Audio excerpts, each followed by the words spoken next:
yang menyebabkan penurunan kesadaran, seperti mungkin kesadaran mabuk, tahu minum di mana, tidak tahu pulang ke rumah, itu kurang kesadaran. Atau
baik, kita akan masuk dalam acara yang kelima, yaitu sambutan. Sambutan yang pertama oleh Ketua Sekolah Tinggi Ilmu Hukum yang Papua atau yang diwakili Bapak Kasim Abdul Hamid SHI MMH selaku Wakil Ketua 1 Sekolah Tinggi Ilmu Hukum yang Papua. Kepada Bapak kami persilakan.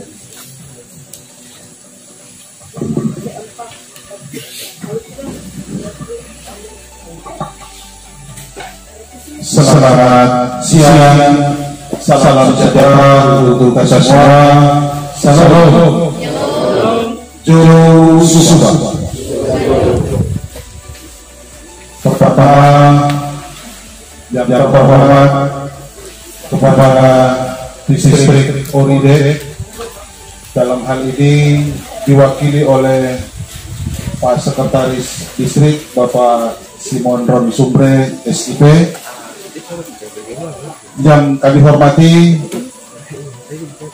5 kepala kampung dalam lingkungan pemerintahan Distrik Oridek beserta Bamuskam dan jajaran masing-masing. Yang terhormat rekan-rekan dosen, Bapak Asdar Jabar, Sarjana Hukum, Magister Hukum, Ibu Rosa Mual, SH MM CMH, Ibu Nurul Khairani Nur, Sarjana Hukum, Magister Hukum, beserta rekan-rekan mahasiswa yang hari ini melangsungkan kegiatan penyuluhan hukum dalam rangka pelaksanaan kuliah kerja nyata. Yang kami hormati pula tokoh agama,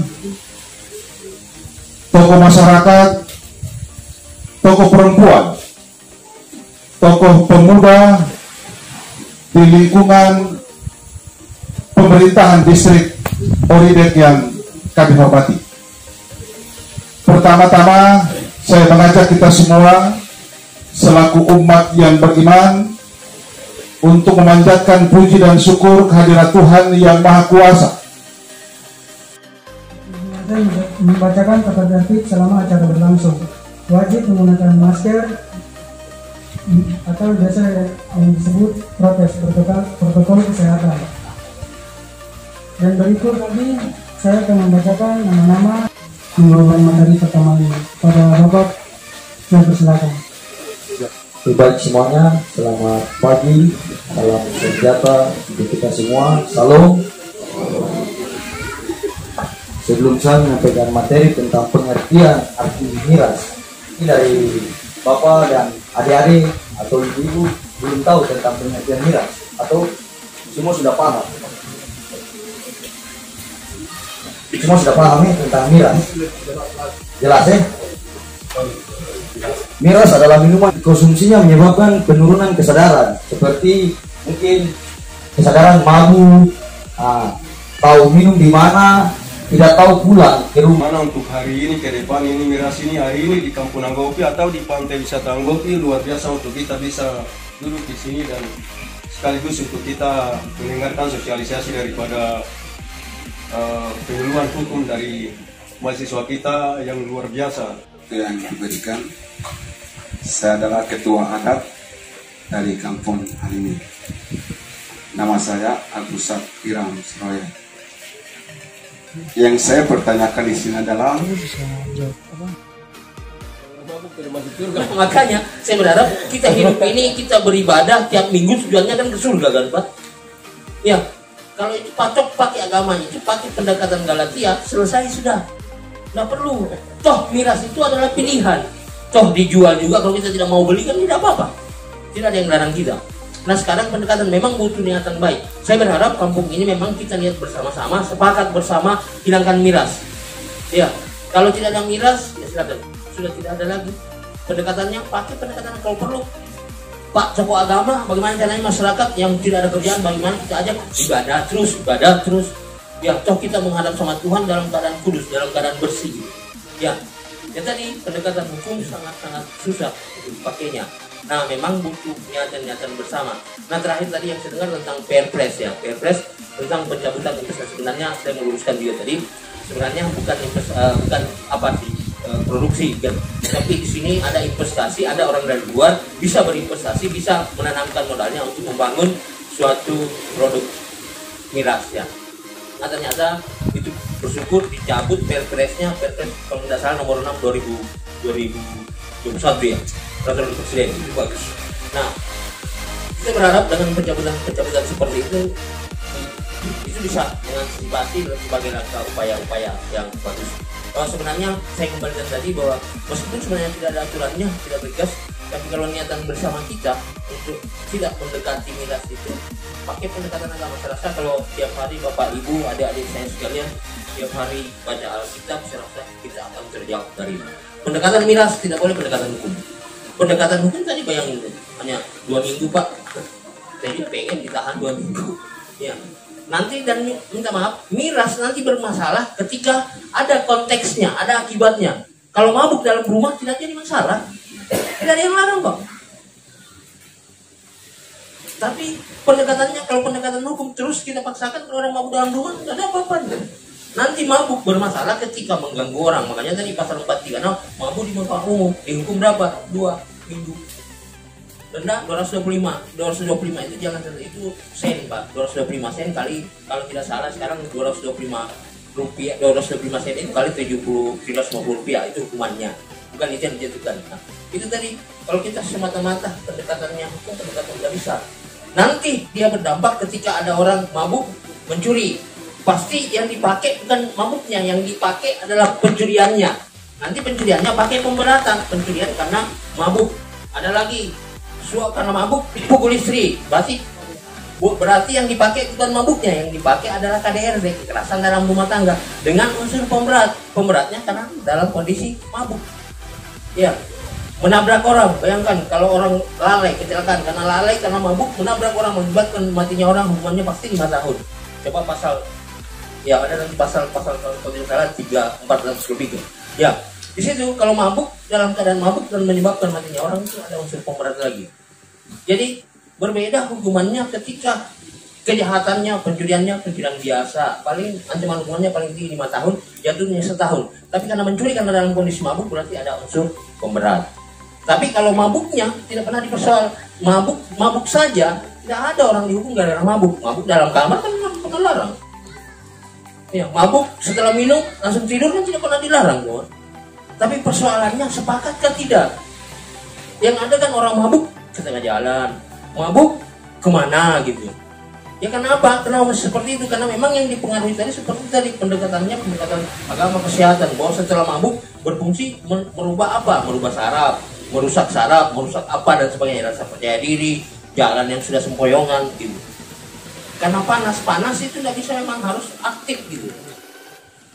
Nah karena mabuknya yang jalan, tahan jalan, palang jalan, minta duit, Ya, paling susah, paling kasihan ketika minta maaf bapak-bapak, ketika bapak sudah dapat susah-susah kerja, dapat duit, dihabiskan untuk mabuk, setelah itu pukul istri lagi, kan kasihan.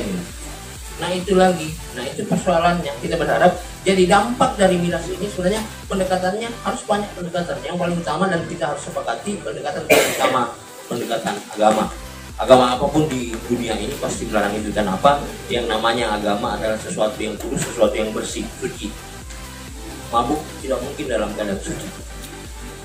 Saya rasa kalau kita sepakat untuk suci terus dalam setiap detik hidup kita, dalam setiap menit hidup kita bersiap untuk suci, saya rasa miras tidak akan pernah ada dalam diri kita. Saya rasa itu mungkin tambahan dari saya. Jadi saya ingatkan kembali pendekatan hukum tidak bisa dia mandiri mendekati miras, tidak bisa terkecuali kalau nanti harapannya undang-undangnya ada niatan bersama. Saya berharap juga Bapak Kepala, mungkin kita maaf tambahan, Bapak Kepala Kampung sama Bapak Muskam bisa membuat perkam tentang miras kok, selesai. Nggak melanggar juga. Larangan mabuk di kampung ini, siapa yang larang? Bahkan saya rasa seluruh Indonesia pasti kampung ini akan menjadi sorotan karena mampu melakukan terobosan.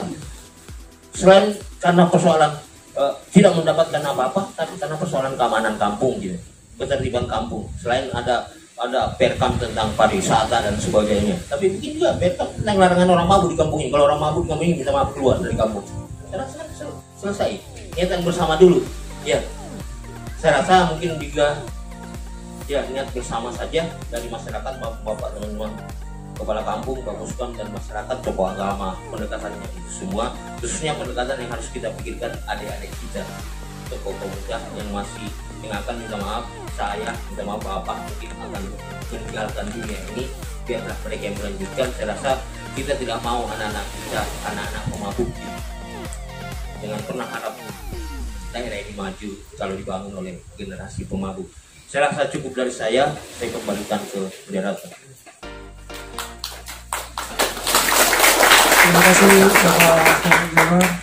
Nah, sekali lagi mari kita beri aplaus meriah-meriahnya buat Bapak karena telah menjelaskan tentang akibat dari miras tadi.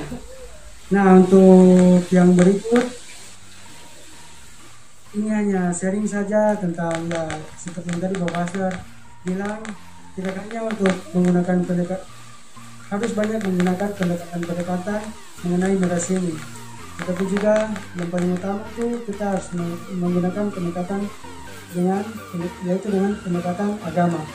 Nah, untuk penjelasan berikut sedikit sharing saja mungkin dari survei kami mahasiswa di beberapa waktu yang lalu bahwa dua kampung ini telah memiliki peraturan kampung terkait dengan pengelolaan sumber daya alam kampung, ya, terkait dengan sumber daya di darat, kemudian sumber daya laut dan pesisir pantai. Yang kita maksud pesisir pantai adalah kawasan pantai wisata, dan kalau laut ya ini terkait dengan sumber daya laut yang ada di darat, terkait dengan sumber daya yang ada di darat. Bapak Ibu sekalian, terkait juga dengan peraturan kampung, ada jenis peraturan yang dibuat di kampung yang tadi sudah kami tampilkan tadi.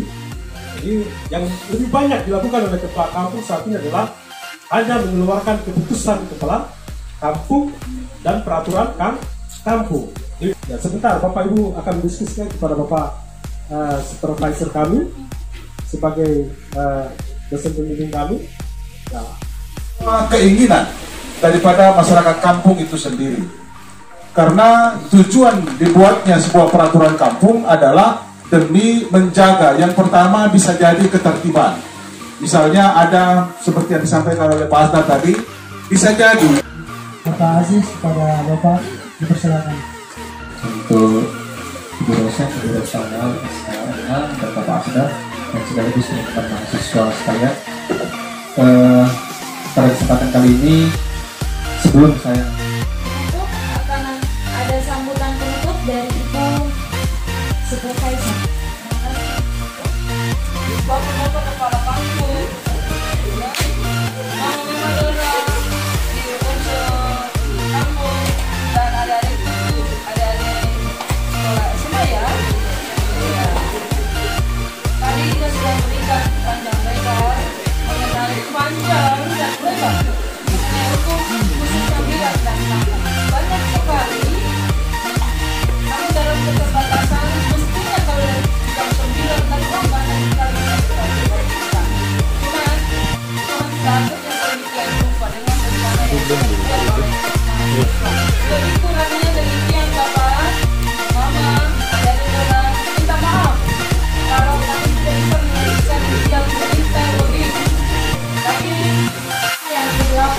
yaitu penutup.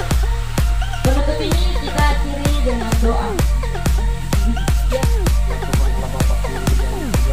Kembali kami menaikkan tujuan dan dari awal penelitian materi atau ceritanya beliau jalan sesuai dengan rencana. Terima kasih Tuhan. Ini kami tinggalkan tempat ini. Baik masyarakat, kepala kampung,